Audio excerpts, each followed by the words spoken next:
दिल्ली का चुनाव जो था वो बहुजन समाज पार्टी का चुनाव था ही नहीं। बीएसपी के साथ एक प्लस पॉइंट ये था कि बीएसपी वैचारिक रूप से विचारधारा की पार्टी थी, तो उसको इतना नीचे नहीं जाना चाहिए। पार्टी की जो लीडरशिप है उसने दिल्ली को नजरअंदाज किया, या दिल्ली को हल्के में लिया, या ये कि जो एक उनको लगा कि हम अपने मूवमेंट, अपने कार्डर को टिकट दे के अपने खोया हुआ जनाधार पा सकते हैं। जम्मू कश्मीर में कई लोगों ने वापस लिया, हरियाणा में हमने देखा कई लोगों ने वापस लिया, हमने महाराष्ट्र में देखा कई लोग चुनाव से बाहर हो गए। दिल्ली में ये चीज देखने को नहीं मिली, चूंकि दिल्ली में कार्डर लड़ रहा था। ये एक चीज मैं पूरे इलेक्शन में बहुजन समाज पार्टी के खाते में जो प्लस देखता हूँ वो सिर्फ ये देखता हूँ। 3 सवाल है मेरे आखिर के सर। एक तो बी टीम वाला सवाल कि यहाँ पर बी टीम कौन साबित हुआ। जो लोग बसपा को बी टीम कहते थे अब वो क्या कहेंगे जो खुद बी टीम साबित हो गए, पहला। दूसरा सवाल, क्या ये चुनाव जो बहुजन समाज पार्टी ने दिल्ली में लड़ा ये उत्तर प्रदेश और बिहार का रिहर्सल है क्या? जिस तरीके से टिकट का डिस्ट्रीब्यूशन हुआ, जिस तरीके से आकाश की जिम्मेदारी तय की गई। और तीसरा सवाल ये है, बहुजन समाज पार्टी 2027 में उत्तर प्रदेश में क्या आकाश को, क्योंकि जिस तरीके से आकाश ने कैंपेन की लीड ली, यानी कि प्रचार का जो प्रबंधन उन्होंने संभाला बहुजन समाज पार्टी का दिल्ली में, क्या उसी भूमिका में वो 27 में भी नजर आएंगे उत्तर प्रदेश में? आपका अनुभव क्या कहता है? बहुजन समाज पार्टी की अगर विचारधारा नहीं होती तो 2000 के बाद से आज तक, 2002 के बाद से आज तक बहुजन समाज पार्टी का अस्तित्व न होता। कांग्रेस की वो गलती, बी टीम की जो आपने सवाल किया, कांग्रेस को अपनी वो गलती याद आ रही थी जब कांग्रेस ने अरविंद केजरीवाल के पहले चुनाव में जीतने के बाद उनको समर्थन दिया था।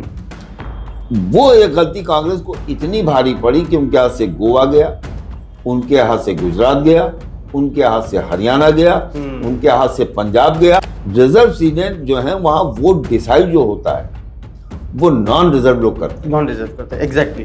जो प्रबंधन था बहुजन समाज पार्टी का, क्या ये प्रबंधन उत्तर प्रदेश में अगर लागू किया जाए तो क्या सफल हो सकता है? होगा तो हम नहीं कह सकते, लेकिन ये जरूर है कि अगर ऐसा होता है तो उत्तर प्रदेश में, जैसे मैंने कहा कि आज की तारीख में मैं बहुजन समाज पार्टी को प्लेयर नहीं देखता, लेकिन अगर आकाश आनंद की एंट्री होती है तो उत्तर प्रदेश में बहुजन समाज पार्टी प्लेयर हो सकती है। वो कहते हैं यार आकाश आनंद से मिलने का कोई नेटवर्क बताइए।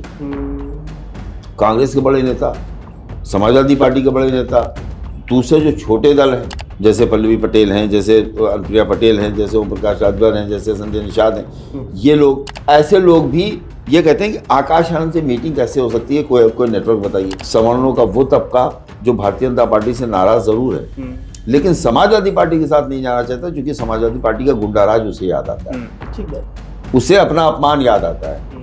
मैं तमाम ब्राह्मणों को जानता हूँ, ठीक ठाक उनकी हैसियत है, वो बहुजन समाज पार्टी को मजबूत होना देखना चाहते हैं। भारतीय जनता पार्टी ने बहुजन समाज पार्टी से सीखा है जी। जब अमित शाह उत्तर प्रदेश आए हैं, प्रभारी हो गए, तो बहुजन समाज पार्टी का जो बूथ का पैटर्न था उसको उठा 2009 वाला जी, उसको उन्होंने पन्ना प्रमुख किया। और बहुजन समाज पार्टी के एक बहुत ताकतवर नेता, आप उनका नाम जानते हैं, जुगल किशोर, जो मायावती की सरकार में सब कुछ थे।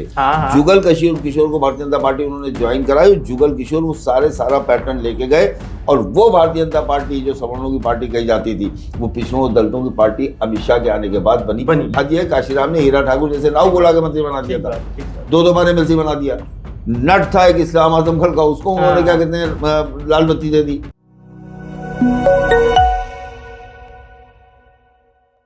नमस्कार, मेरा नाम प्रशांत है और आप देखना शुरू कर चुके हैं आपका अपना खुद का चैनल खुदरंग।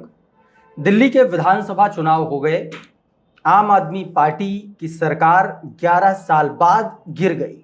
भारतीय जनता पार्टी का 27 साल का सूखा दिल्ली में समाप्त हो गया। लेकिन सवाल यह है कि बहुजन समाज पार्टी के हाथ क्या लगा? बहुजन समाज पार्टी को यहां से क्या सीखने को मिला? कहाँ चूक रह गई बहुजन समाज पार्टी की प्लानिंग में, स्ट्रैटेजी में और उसके इम्प्लीमेंटेशन में? आज बात बहुजन समाज पार्टी के सियासी सफर की करते करते उसके सियासी भविष्य पर भी बात करेंगे, और बात करेंगे दिल्ली विधानसभा चुनाव में बहुजन समाज पार्टी से कहां पर चूक हुई। हमारे साथ वरिष्ठ पत्रकार और राजपथ भारत के संपादक सैयद कासिम सर मौजूद हैं। सर बहुत बहुत स्वागत है आपका। थैंक यू सर, चूंकि मैं आपका वीडियो कल भी देख रहा था और कई सारे चैनल्स अखबारों में आपका कूट छपा है दिल्ली विधानसभा चुनाव को लेकर के, मुझे लगा कि आपसे उस पर बात करनी चाहिए। कैसे देख रहे हैं? देखिए प्रशांत, मैं जहाँ तक देख पा रहा हूँ कि ये दिल्ली का चुनाव जो था वो बहुजन समाज पार्टी का चुनाव था ही नहीं। बहुजन समाज पार्टी दिल्ली में 2014 का 2007 के बाद जब बीएसपी की सरकार थी बहुमत की, तब दिल्ली में वो 14% वोट पा गई, उसके 2 विधायक हो गए और बहुजन समाज पार्टी बड़ी पार्टी बन गई। वजह ये थी कि दिल्ली जो है वो किसी न किसी तरह से उत्तर प्रदेश से प्रभावित होता है, तो बसपा को उसका लाभ मिल गया। लेकिन उसके बाद पूरे देश में जब बसपा का जनाधार गिरना शुरू हुआ, जम्मू कश्मीर से लेकर उत्तर प्रदेश तक, तो उसका असर दिल्ली में पड़ना ही पड़ना था। दिल्ली पे भी पड़ा। जब मायावती ने दिल्ली में ये सीटें जीती थी, 14% वोट लिया था, उसके तुरंत बाद आ गए अरविंद केजरीवाल। अरविंद केजरीवाल ने आज़ादी से पहले की पार्टी कांग्रेस को ख़त्म कर दिया। बहुजन समाज पार्टी तो बहुत छोटी सी उनके सामने हैसियत रखती थी। ठीक बात है। लेकिन बीएसपी के साथ एक प्लस पॉइंट ये था कि बीएसपी वैचारिक रूप से विचारधारा की पार्टी थी, तो उसको इतना नीचे नहीं जाना चाहिए था। इतने नीचे अगर बहुजन समाज पार्टी गई है कि पिछले चुनाव में 0.60%, इस चुनाव में 0.58%, तो इसका मतलब यह है कि कहीं ना कहीं संगठन में पार्टी की जो कार्यशैली है उसमें, पार्टी के जो समर्पित लोग हैं जो पार्टी का काम करते हैं उनमें, और पार्टी की जो लीडरशिप है उसने दिल्ली को नज़रअंदाज किया, या दिल्ली को हल्के में लिया, या ये कि जो एक उनको लगा कि हम अपने मूवमेंट, अपने कार्डर को टिकट दे के अपने खोया हुआ जनाधार पा सकते हैं। ये उनकी गलती या तो कहिए, या उनकी चूक कहिए, या ये मानिए कि वो इस हैसियत में नहीं था कि दिल्ली में आम आदमी पार्टी और जो भारतीय जनता पार्टी के बीच का सीधा मुकाबला है उसमें अपने आप को तीसरी शक्ति बना सकें, क्योंकि कांग्रेस भी वहाँ मौजूद थी।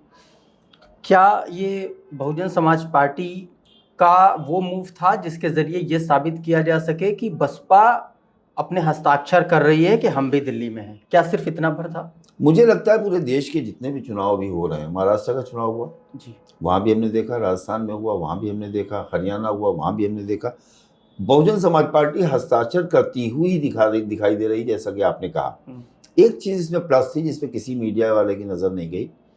राजस्थान हो, मध्य प्रदेश हो, महाराष्ट्र हो, जम्मू कश्मीर हो, जितनी जगह पे बहुजन समाज पार्टी अभी विगत कुछ महीनों में चुनाव लड़ के आई है विधानसभा के, उसमें इनके अच्छे खासे उम्मीदवार बीच चुनाव से बाहर चले गए। भैरव सिंह गहलोत के खिलाफ जो उम्मीदवार था उसने पर्चा वापस लिया। जम्मू कश्मीर में कई लोगों ने वापस लिया। हरियाणा में हमने देखा कई लोगों ने वापस लिया। हमने महाराष्ट्र में देखा कई लोग चुनाव से बाहर हो गए। दिल्ली में ये चीज देखने को नहीं मिली, चूंकि दिल्ली में कांटा लड़ रहा था। ये एक चीज मैं पूरे इलेक्शन में बहुजन समाज पार्टी के खाते में जो प्लस देखता हूं, वो सिर्फ ये देखता हूं कि दिल्ली का वो माहौल जो आप अभी देख के आए, दिल्ली के उस माहौल में आम आदमी पार्टी के 7 विधायक भारतीय जनता पार्टी में अंतिम समय में गए। भारतीय जनता पार्टी के तमाम नेता आम आदमी पार्टी में अंतिम समय गए। चुनाव के बीच में तमाम लोग इधर के उधर हो गए, इधर उधर हुए। ठीक बात है। लेकिन बहुजन समाज पार्टी के जो कैंडिडेट लड़ रहे थे 69 सीटों पे, उसमें से कोई एक कैंडिडेट के बारे में यह आरोप नहीं आया कि ये कैंडिडेट बिक गया, बैठ गया, दूसरी पार्टी को समर्थन। और एक बात और रही कि इस बार टिकट बदले नहीं गए। जिसका हो गया उसकी वजह क्या थी? जब आखिरी दिन था नामांकन का, उस दिन बहुजन समाज पार्टी की सूची आई। ये पहले अपने कार्यकर्ताओं के पेपर्स तैयार कर चुके थे। जो एक कैंडिडेट नहीं लड़ पाया, शायद बदरपुर या कौन सी सीट थी वहां पे, क्योंकि उस पर आपराधिक मुकदमा था और वो काम नहीं हो सकता था। ठीक बात। उसमें एक जो इलेक्शन कमीशन को देना होता है, विज्ञापन देना होता है, उस पोजीशन में वो नहीं था। और एक चीज और, पिछली बार जो 6.0% वोट है, 0.60, उसमें और इसमें आपकी वोट में अंतर है। पिछली बार एक ही सीट पे बहुजन समाज पार्टी को लगभग 22,000 वोट मिल गए। 1 या 2 सीटें थी मैक्सिमम। एक पे 22,000 एक में मिल गया और 18-20,000 एक। तो 40,000 वोट 2 विधानसभा से आ रहे थे। 28,000 वोट पूरी दिल्ली की 68 विधानसभा से आ रहे थे।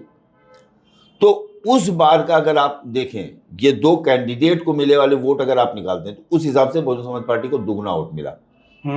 अगर आप देखिए जब आप माइक्रो करेंगे ठीक बात। प्रशांत भाई तो चीजें दिखाई देंगी, लेकिन विरोध के लिए विरोध नहीं होता। हाँ, ठीक माइक्रो बात। आप करें तो आप देखेंगे कि बहुजन समाज पार्टी के प्रत्याशियों को 2500, 2500, 1100, 900, 1100, 800, 700, 800। मतलब मैं ये जानना चाह रहा हूँ और दर्शक भी जानना चाहेंगे कि ये जो मैसेज है, आपने बताया कि जो पिछला चुनाव था 20 वाला, उसमें 2 सीटों पर, एक में 20-25 हजार, एक में कुछ और, वो ज्यादा था। इस बार पेनिट्रेशन बढ़ा पर सीट पर उसका फैलाव बढ़ा बहुजन समाज पार्टी। तो क्या इसको एक बीएसपी के पॉइंट ऑफ व्यू से एक पॉजिटिव संदेश समझा जाए? हाँ, ये माना जा सकता है कि बहुजन समाज पार्टी के जो लोग कार्यकर्ता हैं, हाँ, वो कम से कम उन कार्यकर्ताओं ने जो बूथ के एक्टिव पदाधिकारी हैं, जो सेक्टर के एक्टिव पदाधिकारी हैं, कम से कम उन्होंने बहुजन समाज पार्टी को अपनी विचारधारा पे वापस आके वोट कर दिया। ठीक बात है। वरना पिछले इलेक्शन से 20 से अगर आप देखेंगे, 20 में उनके मूल पदाधिकारियों का भी वोट उनको नहीं मिल रहा है। जब आप इन 2 सीटों को माइनस करेंगे, जब आपकी 40,000 वोट 2 कैंडिडेट में चले गए और 28,000 वोट आपको 58 सीटों में मिल रहे हैं, तो आप अगर एवरेज निकालेंगे तो किसी किसी सीट पर 100 वोट मिला है। हाँ। 80 वोट, 100 वोट, 70 वोट, 75 वोट, ये 2020 का है। इस बार कम से कम ये नहीं है। इस बार ये चीज देखने को नहीं मिलती। तो मुझे लगता है कि बहुजन समाज पार्टी अच्छा कर सकती थी, लेकिन आम आदमी पार्टी और बीजेपी की लड़ाई में कांग्रेस जैसी पार्टी जो दिल्ली में शासन करती चली आई थी, जिसने दिल्ली में अपने आप को माना जाता है कि शीला दीक्षित के कार्यकाल में दिल्ली ने बहुत विकास किया। फ्लाईओवर्स की दिल्ली हो गई, दिल्ली का जो पूर्वी दिल्ली का हिस्सा है जिसको यमुना पार कहते हैं, यमुना पार में लक्ष्मी नगर से लेके आप कोंडी तक चले जाइए, विकास हुआ। तो ये सब उनके जमाने में हुआ। वो सत्ता से बाहर हो गए, वो जीरो सीट पे आ गए, उनका वोट प्रतिशत पिछली बार 4% हो गया। हाँ। तो ऐसे अगर बहुजन समाज पार्टी 1-2% अगर वोट लाती, और वो ला सकती थी, तो उसका रिजल्ट और अच्छा होता। आज बहुजन समाज पार्टी की अगर चर्चा होती तो ये होती कि कांग्रेस पार्टी और बहुजन समाज पार्टी के वोट शेयर्स अगर देखे जाते, कांग्रेस का 6-6.5%, बहुजन समाज पार्टी का 2%, कांग्रेस के 6.5% से ज्यादा माना जाता। ठीक बात। 3 सवाल है मेरे आखिर के सर। एक तो बी टीम वाला सवाल कि यहाँ पर बी टीम कौन साबित हुआ? जो लोग बसपा को बी टीम कहते थे, अब वो क्या कहेंगे जो खुद बी टीम साबित हो गए? पहला। दूसरा सवाल, क्या ये चुनाव जो बहुजन समाज पार्टी ने दिल्ली में लड़ा, ये उत्तर प्रदेश और बिहार का रिहर्सल है क्या? जिस तरीके से टिकट का डिस्ट्रीब्यूशन हुआ, जिस तरीके से आकाश की जिम्मेदारी तय की गई। और तीसरा सवाल ये है, बहुजन समाज पार्टी 2027 में उत्तर प्रदेश में क्या आकाश को, क्योंकि जिस तरीके से आकाश ने कैंपेन की लीड ली, यानी कि प्रचार का जो प्रबंधन उन्होंने संभाला बहुजन समाज पार्टी का दिल्ली में, क्या उसी भूमिका में वो 27 में भी नजर आएंगे उत्तर प्रदेश में? आपका अनुभव क्या कहता है? देखिए, मैं बीएसपी की आज की कार्यशैली और आज का जो उनका काम करने का तरीका है पार्टी का, उसे जब देखता हूं तो मैं 27 में बीएसपी के लिए कोई जगह नहीं देखता। वजह यह है कि बहुजन समाज पार्टी के बड़े से बड़े पदाधिकारी को जो उनकी सीमा बांध दी गई, उस सीमा से बाहर जाने की इजाजत नहीं है। प्रदेश अध्यक्ष अगर किसी मंडल को वो देख रहा है तो सिर्फ उसी मंडल के मामले को देखेगा। राष्ट्रीय कोऑर्डिनेटर अगर उससे कहा जाएगा कि आप देखिए तभी वो देखेगा। तो ये जो दौर है प्रशांत भाई, आप चूंकि सिर्फ पत्रकार नहीं है, आप चुनाव के अच्छे रणनीतिकार भी हैं। आपने देश के उन बड़े नामों के साथ भी काम किया है जिन्होंने इस देश की राजनीति को बदल दिया है। तो आप उस चीज़ को बेहतर समझ सकते हैं कि वर्तमान राजनीति में, मैं इस बात को कहता हूँ और मानता भी हूँ और ये बात सच भी है कि विचारधारा के बगैर पार्टियां नहीं चलती, और जिनकी विचारधारा नहीं होती वो खत्म हो जाती हैं। बहुजन समाज पार्टी की अगर विचारधारा नहीं होती तो 2000 के बाद से आज तक, 2002 के बाद से आज तक बहुजन समाज पार्टी का अस्तित्व न होता। आज भी चर्चा होती है तो ये होती है कि बहुजन समाज पार्टी दिल्ली में फेल कैसे हो गई। ठीक बात। चर्चा में अगर आप हैं, इसका मतलब है आपकी हैसियत है, आपकी ताकत है। तो अगर वो ताकत आज भी दिखाई देती है लोगों में, तो उसके पीछे वो वैचारिक पृष्ठभूमि है जो बसपा के साथ है। मैं अभी आपसे बातचीत में ये कह रहा था कि 1977 में जनता पार्टी जब आई तो इंदिरा गांधी की कांग्रेस को राजीव गांधी, मनमोहन सिंह, इनकी नहीं, इंदिरा गांधी की कांग्रेस को यूपी में उसका खाता नहीं खुला। 85 की 85 सीट, तब उत्तराखंड इसमें शामिल था, सुपड़ा साफ हो गया था, सुपड़ा साफ हो गया। लेकिन 2.5 साल के बाद वो जनता पार्टी खत्म हो गई, क्योंकि उसकी कोई विचारधारा नहीं थी। एक विचार था कि हमको कांग्रेस हटाना है। इसी तरह केजरीवाल जब अन्ना मूवमेंट के बाद आए तो आंदोलन से निकली हुई पार्टी थी। ठीक बात। केजरीवाल ने अपने आप को उस आंदोलन से निकली, और कांग्रेस की वो गलती, बी टीम की जो आपने सवाल किया, कांग्रेस को अपनी वो गलती याद आ रही थी जब कांग्रेस ने क्या कहते हैं अरविंद केजरीवाल के पहले चुनाव में जीतने के बाद उनको समर्थन दिया था। वो एक गलती कांग्रेस को इतनी भारी पड़ी कि उनके हाथ से गोवा गया, उनके हाथ से गुजरात गया, उनके हाथ से हरियाणा गया, उनके हाथ से पंजाब गया। एक गलती कांग्रेस का अरविंद केजरीवाल को समर्थन देना, जिस तरह से एक गलती भारतीय जनता पार्टी ने पहली बार जब की थी, जब मायावती को उत्तर प्रदेश में उन्होंने समर्थन दिया था, उसके बाद उस गलती को उनको 3 बार दोहराना पड़ा, क्योंकि वो फिर दलित विरोधी का वो ठप्पा अपने ऊपर नहीं लेना चाहते थे। लेकिन उसका फायदा उनको ये मिला कि आज वो जो है उस बात को भुना सकते हैं कि जब गेस्ट हाउस में आपकी जान ली जा रही थी, आपके नेता की या कि दलित की सबसे बड़ी आइकन की, तब हम आगे बढ़े थे और हमने उनको जो है मुख्यमंत्री बनाया। लेकिन इस बार दिल्ली की लगभग सारी 80 सीटें जो थी, जो डिसाइसिव फैक्टर में थी, वो लगभग भारतीय जनता पार्टी के पास चली। नहीं, 12 में 8 जीती है केजरीवाल ने। देखिए, उसमें भी मेरा जो एंगल है बिल्कुल अलग है प्रशांत भाई, और इस बात को मैंने सिद्ध किया है। रिजर्व सीटों पे कैंडिडेट सारे रिजर्व होते हैं। रिजर्व सीटें जो हैं वहां वोट डिसाइड जो होता है वो नॉन रिजर्व लोग करते हैं। एग्जैक्टली। तो ये जो होता है कि भाई, जैसे आपने मिल्कीपुर देखा, मिल्कीपुर में अवधेश भी पासी, सूरत भी पासी, चंद्रभानु भी पासी, पासी सबकी कैंडिडेट लड़ रहे हैं। अब ऐसे में वहां का 65,000 ब्राह्मण, वहां का 25,000 क्षत्रिय, वहां का क्या कहते हैं दूसरे क्या वैश्य, वो डिसाइसिव फैक्टर हो गए। वो डिसाइसिव। तो मैं ये मानता हूं कि रिजर्व सीटों को जीतने पे मैं किसी भी पार्टी को शेड्यूल कास्ट का वोट पाई हुई पार्टी नहीं मानता हूं। एक सवाल मैं जानना चाह रहा हूं। आपने कहा कि एससी रिजर्व जो सीटें होती हैं वहां पर नॉन रिजर्व लोग डिसाइड करते हैं। इसके अलावा जैसे आपने बोला कि ये जो सीटें हैं ये नॉन रिजर्व डिसाइड करते हैं जी। मैं ये समझना चाह रहा हूं कि अभी की जो स्थिति है दिल्ली की, दिल्ली में चुनाव हो गया, सरकार बना रही भारतीय जनता पार्टी, सरकार बना लेगी, सारी चीजें ठीक हैं। जो प्रबंधन था बहुजन समाज पार्टी का, क्या ये प्रबंधन उत्तर प्रदेश में अगर लागू किया जाए तो क्या सफल हो सकता है? क्योंकि मैंने रैलियों में मैंने खुद देखा कि आकाश की रैलियों का जबरदस्त हमने प्रभाव देखा है। लोग आए, लोग जुड़े, उत्साह भी हमने वो देखा रैलियों में।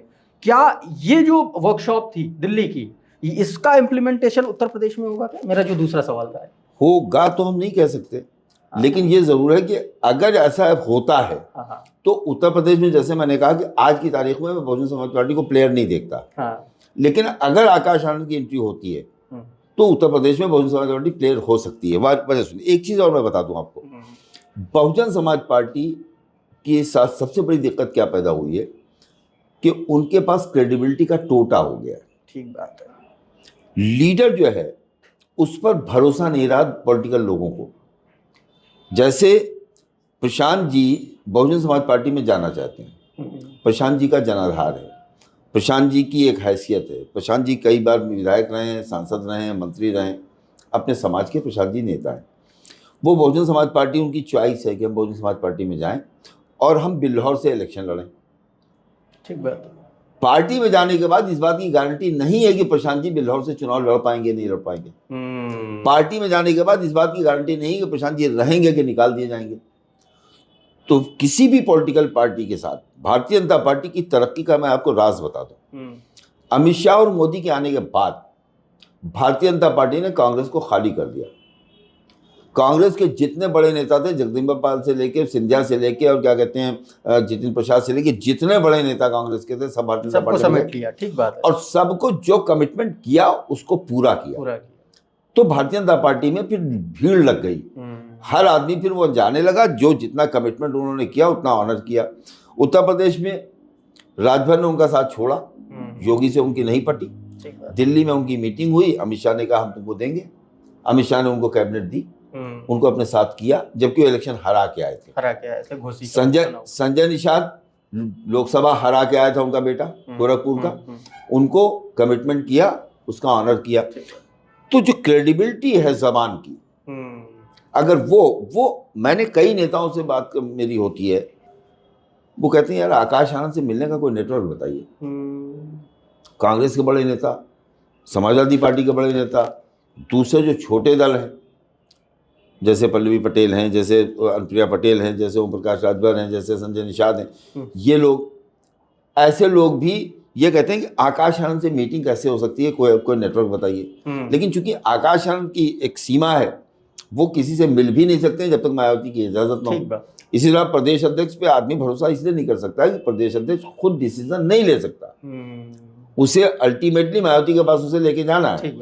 तो ये जो दिक्कत है बहुजन समाज पार्टी की, अगर इससे बहुजन समाज पार्टी बाहर आ गई दिल्ली की तरह, जैसे दिल्ली में ठीक है कि उनके कार्यकर्ता चुनाव लड़े, कोई किसी पार्टी से लोग इतनी लोगों का टिकट कटा था, मतलब आप ये कह रहे हैं कि डिसेंट्रलाइजेशन पार्टी का होना चाहिए। बिल्कुल, देखिए जैसे आम आदमी पार्टी से इतने लोगों के टिकट कटे थे, अगर बहुजन समाज पार्टी उस स्थिति में 14% पे नहीं, अगर 4% पे भी खड़ी होती 2020 में, तो आम आदमी पार्टी के जितनों के टिकट कटे थे, भारतीय जनता पार्टी में जितनों के टिकट कटे थे, वो बहुजन समाज पार्टी से लड़ रहे होते। ठीक है, क्योंकि चुनावी राजनीति से कोई बाहर नहीं होना चाहता। राजनीति में, चुनावी राजनीति में बने रहना ही जीवन उनको देता है। ठीक बात। वो लड़ते 10,000, 12,000, 9,000, 11,000 वोट पाते तो उनकी एक हैसियत बनी रहती है आने वाले कल के लिए। हाँ, एक मोटिवेशन रहता है। तो वहां पर यह हुआ कि कोई आपकी पार्टी में शामिल नहीं हुआ। वजह यह थी कि वो शामिल होना चाहता था, लेकिन जिन लोगों को प्रभारी बनाया गया है, जिन लोगों को दिल्ली सौंपी गई है, उनकी इतनी हैसियत नहीं है कि मायावती से मिला सके। तो ये चीज अगर उत्तर प्रदेश और बिहार में नहीं रही तो Bahujan Samaj party, no doubt, आज भी बहुजन समाज पार्टी को लोग पसंद करते हैं।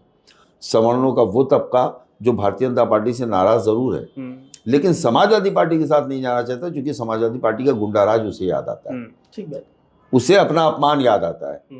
मैं तमाम ब्राह्मणों को जानता हूँ, ठीक ठाक उनकी हैसियत है, वो बहुजन समाज पार्टी को मजबूत होना देखना चाहते हैं। उनको लगता है कि बसपा के कार्यकाल में हमारे जितने मंत्री रहे, जितने हम ताकतवर रहे, जितनी हमारी चली, भारतीय जनता पार्टी की सरकार में उतनी हमारी नहीं चली। ठीक बात है। या एक उपचुनाव घोसी का जब हुआ तो वहां पर सवर्णों ने एक संदेश दिया समाजवादी पार्टी के उम्मीदवार को जिता के, भारतीय जनता पार्टी के लोगों ने, कि देखिए ऐसा है कि आपने ये इतना बैकवर्ड, मतलब आपके पास संजय निषाद भी बैकवर्ड, ओम प्रकाश राजभर भी बैकवर्ड, दारा सिंह चौहान भी बैकवर्ड, आपने सारे बैकवर्डों को राजनीति, तो ये अगर यहाँ का राय कहाँ जाएगा, यहाँ का क्षत्रिय कहाँ जाएगा, यहाँ का ब्राह्मण कहाँ जाएगा। ये चीज जो है उत्तर प्रदेश में, जो उनके अंदर की एक दिक्कतें हैं, वो चाहते हैं कि हम थड़पड़ा रहे हैं, लेकिन वो समाजवादी पार्टी के साथ नहीं जा सकते। वो चाहे परशुराम का फरसा लेके घूमे, चाहे मूर्ति लगा घूमे, वो भी फेल हो गया। वजह उसकी ये है कि वो, मेरे तमाम ब्राह्मण अच्छे मित्र हैं, आप भी जानते हैं प्रशांत भाई, हैसियत वाले लोग हैं, वो इस बात को कहते हैं कि हम समाजवादी पार्टी को उनके गुंडाराज की वजह से वोट नहीं कर सकते। हम भाजपा नहीं चाहते हैं, हम योगी आदित्यनाथ वाली भाजपा नहीं चाहते हैं, उनका ये कहना होता है, लेकिन हम गुंडाराज नहीं ला पाएंगे। ठीक बात। तो कुल मिलाकर के ये था दिल्ली विधानसभा का पूरा चुनावी विश्लेषण। भारतीय जनता पार्टी से क्या कुछ बहुजन समाज पार्टी सीख सकती है, इसके बारे में भी मैं यहाँ टोकूंगा आपको। जी, भारतीय जनता पार्टी ने बहुजन समाज पार्टी से सीखा है। जी, जब अमित शाह उत्तर प्रदेश आए हैं, प्रभारी हो गए, तो बहुजन समाज पार्टी का जो बूथ का पैटर्न था, उसको उठा 2009 वाला, जी, उसको उन्होंने पन्ना प्रमुख किया। और बहुजन समाज पार्टी के एक बहुत ताकतवर नेता, आप उनका नाम जानते हैं, जुगल किशोर, जो मायावती की सरकार में सब कुछ थे। जुगल किशोर को भारतीय जनता पार्टी उन्होंने ज्वाइन कराई। जुगल किशोर वो सारा पैटर्न लेके गए, और वो भारतीय जनता पार्टी जो सवर्णों की पार्टी कही जाती थी, वो पिछड़ों दलितों की पार्टी अमित शाह के आने के बाद बनी। ये फार्मूला काशीराम का था। लेकिन राजनीति जो की जाती है, मायावती के बारे में मेरे एक कोट है जी, कि Mayawati is very good administrator and worst party leader. Mayawati एक बहुत अच्छी शासक है, लेकिन मायावती पॉलिटिकल लीडर एक अच्छी नहीं है, क्योंकि पॉलिटिकल लीडर में सबसे बड़ी चीज होती है लोच, लचीलापन। आप याद कीजिए, रविदास मल्होत्रा ने लखनऊ में मुलायम सिंह की फोटो को अपने ऑफिस से उठा के बाहर फेंक दिया था। मुलायम सिंह ने उनको टिकट दिया, फिर विधायक बन गए। ठीक बात। मायावती के साथ ऐसा नहीं हो सकता। उन्होंने पूरी बहुजन समाज पार्टी की जितनी ब्रीड थी, कुर्मी नेता, कुशवाहा नेता, कश्यप नेता, आप क्या कहते हैं, मौर्य नेता, निषाद नेता, कोई ऐसी बिरादरी नहीं। हद है काशीराम ने हीरा ठाकुर जैसे नाव को लाके मंत्री बना दिया था, 2 बार एमएलसी बना दिया। नट था एक इस्लाम आजम खल का, उसको उन्होंने क्या कहते हैं लाल बत्ती दे दी। तो ये जो पैटर्न, बस पॉलिटिक जो आपका जो लीडर है उसके अंदर लोच होना बहुत जरूरी होना और कमिटमेंट को ऑनर करने की शक्ति होनी चाहिए। क्योंकि राजनीति में किया गया कमिटमेंट सबसे बड़ी, क्योंकि वो लिखा पढ़ी तो होती नहीं कि हम आपको इस विधानसभा टिकट देंगे, वहां जबान की वैल्यू होती है, आप आइए, आप आइए हमारी पार्टी में, आपको ये देंगे। तो वो चीज याद रखी जाए अगर, तो भी पॉलिटिकल पार्टी चलती है। ये भारतीय जनता पार्टी, ये चीज भारतीय जनता पार्टी से हर पार्टी को सीखनी होगी। ठीक बात है। तो कुल मिलाकर के अपने डॉट्स को क्लियर करते हुए 2 सांसदों की पार्टी जो आज तमाम सारे राज्यों की सत्ता से लेकर के केंद्र की सत्ता तक पर काबिज है, उसका कहीं ना कहीं जो फॉर्मूला निकला वो बहुजन समाज पार्टी और माननीय साहब कांशीराम जी के फॉर्मूले से निकला। और आज उसी फॉर्मूले पर भारतीय जनता पार्टी आगे बढ़ रही है। बहुजन समाज पार्टी को इन्हीं बातों से, इन्हीं चीजों से सीख लेने की जरूरत है। कासिम सर, बहुत बहुत शुक्रिया, बहुत बहुत धन्यवाद हमसे बातचीत करने के लिए। आपका चैनल बहुत पसंद किया जाता है और मैं तो तब खुश होता हूँ जब आपका चैनल तमाम जगह से फॉरवर्ड होकर मेरे पास व्हाट्सएप पे आता है। मैं कभी कभी आपको भेजता हूँ, भैया देखो आपका चैनल घूम के ये जम्मू से मेरे पास आ रहा है, ये कश्मीर से आ रहा है और पूरे देश से। ऐसा नहीं है कि ये कभी उत्तर प्रदेश से, मेरे पास जम्मू से आपके वीडियोस ट्रांसफर होके आए, आप फॉरवर्ड होके आए, गुजरात से फॉरवर्ड होके आए, महाराष्ट्र से फॉरवर्ड होके आए।